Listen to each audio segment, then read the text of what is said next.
బాబు బాగా రొమాంటిక్ గా కనిపిస్తున్నారు. ఎవరమ్మా నువ్వు? అబ్బా నేనెవరో మీకు తెలీదా? లోపలికి వచ్చేతనం ఏంటి? ఇదిగో అమ్మాయి, నువ్వేదో రాంగ్ అడ్రస్కి వచ్చావమ్మా.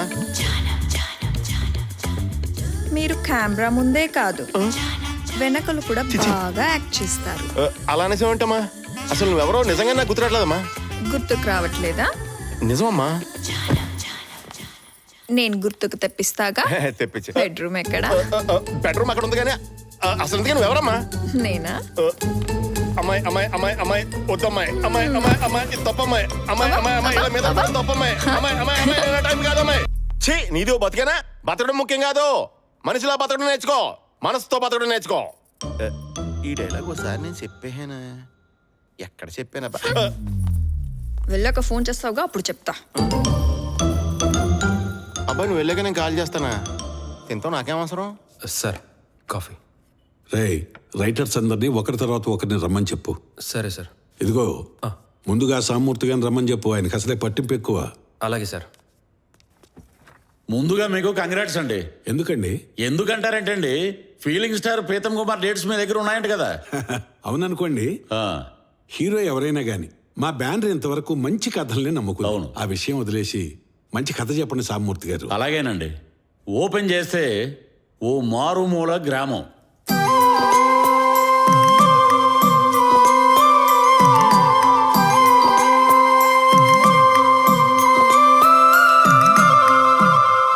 మన సినిమా ముంబై బ్యాక్డ్రాప్ లో జరుగుద్ది సార్.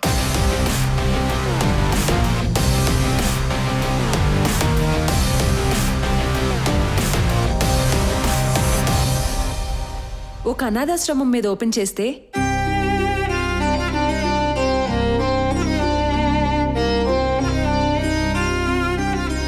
ఇది అర్జున్ మరియు పూజ అనే ఇద్దరి మధ్య జరిగే ప్రేమ కథ సార్.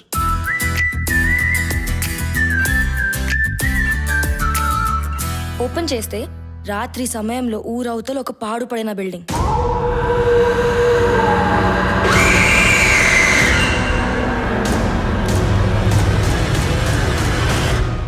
ఇది ఓ దొంగ కథ సార్.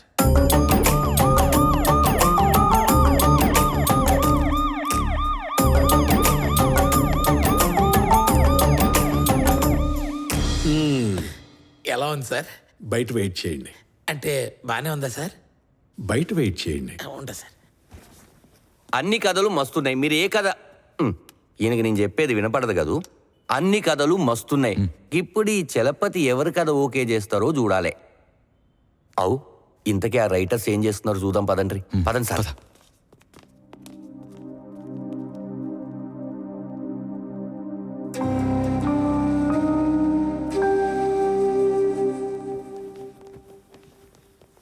మా బ్యానర్లో కథలు చెప్పడానికి వచ్చిన మీ అందరికీ కృతజ్ఞతలు. 6 నెలలుగా ఈ ఆఫీసులో చాలా కథలు విన్నాను, ఏ కథ నచ్చలేదు. కానీ ఇవాళ నాకు ఒక కథ నచ్చటం కాదు, మీ 6 కథలు నచ్చాయి. కానీ నేను ఒక సినిమాని చేయగలను. ఆ కారణంగా మీ 6 కథల్లో ఒక కథని నేను సెలెక్ట్ చేయలేకపోతున్నా. అందుకే బాగా ఆలోచించి ఒక నిర్ణయానికి వచ్చాను. మీ అందరికీ ఇష్టమైతే మీలో మీరు చర్చించుకొని ఈ 6 కథల్లో ఒక కథని ఎంపిక చేస్తే వెంటనే నేను ఓకే చేసి 10 లక్షల అడ్వాన్స్ ఇచ్చి అగ్రిమెంట్ చేస్తాను. మా గురువుగారు మా బ్యానర్ పేరు మీద ఇవాళ 3 గంటల 10 నిమిషాల వరకే బాగుందని, ఆ లోపు ఏదైనా కథ ఓకే అయితే సరేనని, లేకపోతే ఈ సంవత్సరం మా బ్యానర్ మీద ఏ సినిమా చేయకూడదని అన్నారు. కాబట్టి ఏం జరిగినా 3 గంటల 10 నిమిషాల్లోపే జరగాలి. ఇప్పుడు సమయం 11 గంటలైంది. మీరు ఒక కథ సెలెక్ట్ చేస్తే వెంటనే అగ్రిమెంట్ చేస్తాను. సమయం దాటిపోయిన తర్వాత రాజమౌళి గారు వచ్చే సినిమా చేద్దామన్నా నేను కాదనే అంటాను.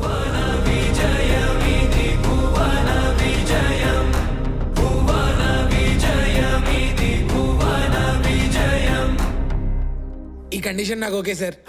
నాకు ఓకే సార్. నాకు ఓకే సార్. నాకు ఓకే సార్. నాకు ఓకే సార్. ఓకే. ఇంకొక విషయం, పెరుమాళ్ళు సార్. ఇతని పేరు పెరుమాళ్ళు. ఎవరు సార్? కొత్తగా నా దగ్గర డ్రైవర్గా చేరాడు. ఓ. ఉదయం కారులో వచ్చేటప్పుడు ఒక కథ చెప్పాడు, నాకు బాగా నచ్చింది. ఇప్పుడు ఇతను కూడా మీతో వస్తాడు. పైన డిస్కషన్ రూమ్ ఉంది, మీ అందరూ కూర్చొని డిస్కస్ చేసి ఒక కథని సెలెక్ట్ చేయండి. ఓకే? డ్రైవర్ కూడా రైటర్ అయిపోయాడు. అర్హత ఎక్కడ ఉంటుంది? 10 లక్షలు 7 మంది 7 కథలు 4 గోడల మధ్య చర్చించి 3 గంటల్లో ఒక కథను ఎంపిక చేయాలి. ఆ, ఇప్పుడు నాకు అర్థమైంది. వాళ్ళల్లో వాళ్ళు కొట్టుకొని మనం ఎదురు చూస్తున్న ఒకరు సావడం ఖాయం. గలంటప్పుడు మనం ఈడెందుకు ఉండడం, మనం కూడా పైకే పోదాం. పదండ్రి పదండ్రి.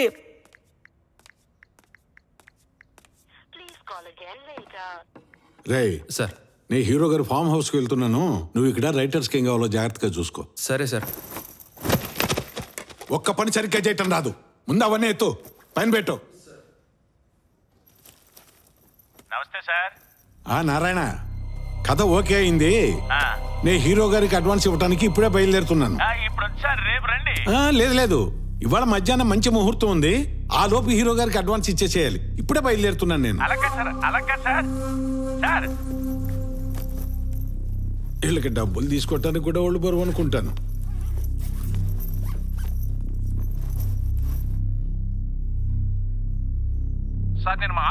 సుబ్రాజ్ గారు, మీరు అక్కడే ఉండండి, వస్తున్నా, పికప్ చేసుకుంటాను.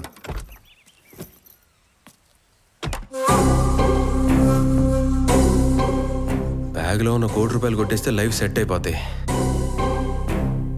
కానీ ప్రొడ్యూసర్కి నా మీద అనుమానం రాకుండా ఉండాలి. ఎలా?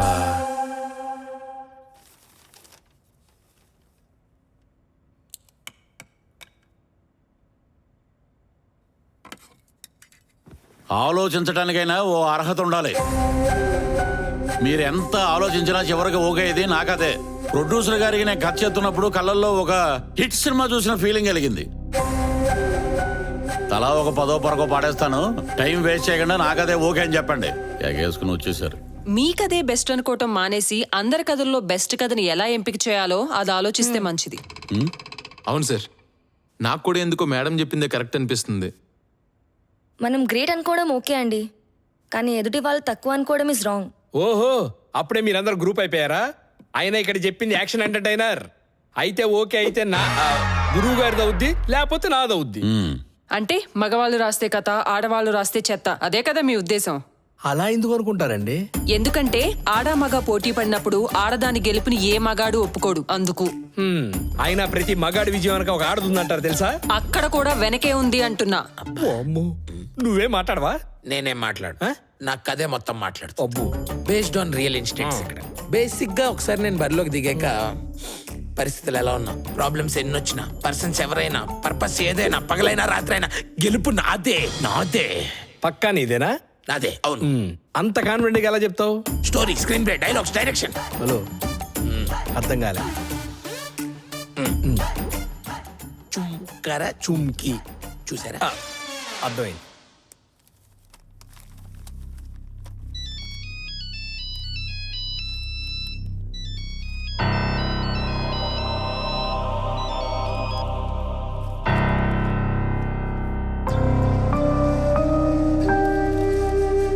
ఎవరు సావబోతుర్రు? సార్ నమస్తే సార్. ఎవరు సార్, నేను ఆర్టిస్ట్ని, ఏదైనా ఆడిషన్ ఉంటే చెప్పండి సార్. ఇక్కడ ఆడిషన్స్ ఏం జరగట్లేదమ్మా, తర్వాత రాపో. సార్, చిన్న క్యారెక్టర్ అయినా పర్లేదు సార్, చేస్తాను సార్, ప్లీజ్ సార్.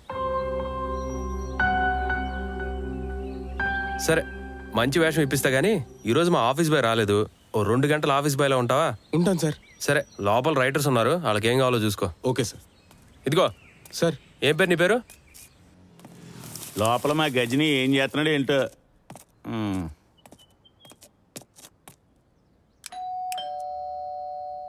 గుర్తుపడతాడో లేదో. ఎవరు మీరు? దరిద్రం వదిలిపోయింది, మొత్తం మర్చిపోయినట్టున్నాడు. నారాయణ సార్. ఏ నారాయణ? మీ పిఏ నారాయణ సార్. పిఏ? ఎవడో పిఏ? మీకే. నాకెందుకు? అబ్బో, అదేంటి సార్ అది? ఏది? అది సార్, అది అది అది అది అంటే ఆ పెయింటింగా లేదా ఫ్లవర్ వాజా? ఇది.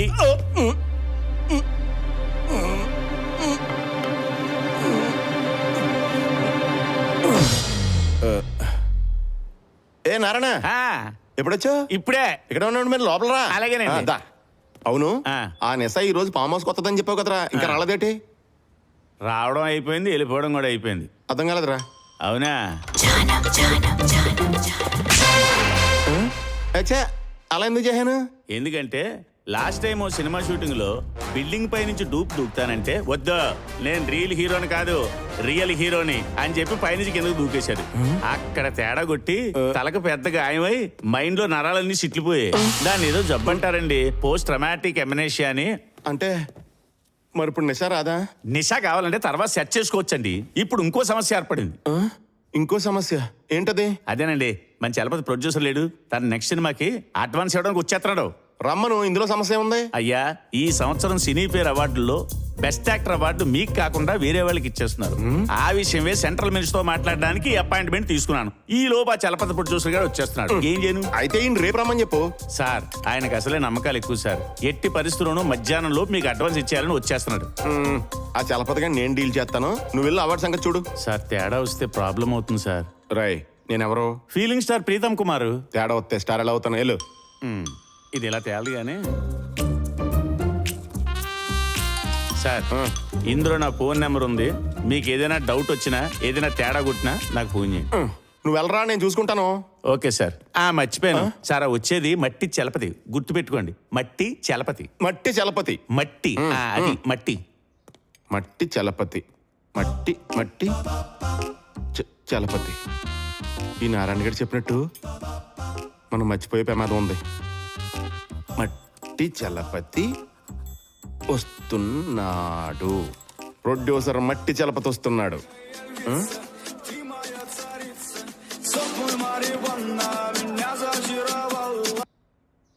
హలో. రేయ్, రచ్చబండ దగ్గర రాంబాబుతో ఏమన్నావురా? ఏంటే రచ్చబండ దగ్గర? నేనా? అవును, నువ్వే. ఎవడరా నువ్వు? నీకు 3 రూపాయలు ₹1,00,000 అప్పించిన సుబ్బరాయన్ రా. ఏంటే నేను నీ దగ్గర ₹1,00,000 అప్పు తీసుకోవడం ఏంట్రా?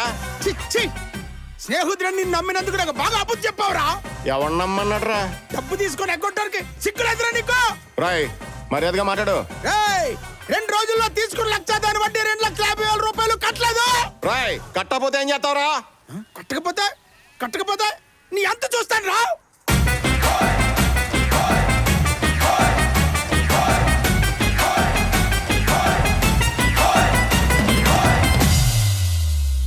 ఒక్క నయా పైసా కూడా కట్టండిరా. ఎవడో చెప్పుకుంటా చెప్పుగా. వీడికి ఎంత బలుపు. నేను 1,00,000 అప్పు తీసుకుంటే మాత్రం పద్ధతిగా అడగాలి కదా.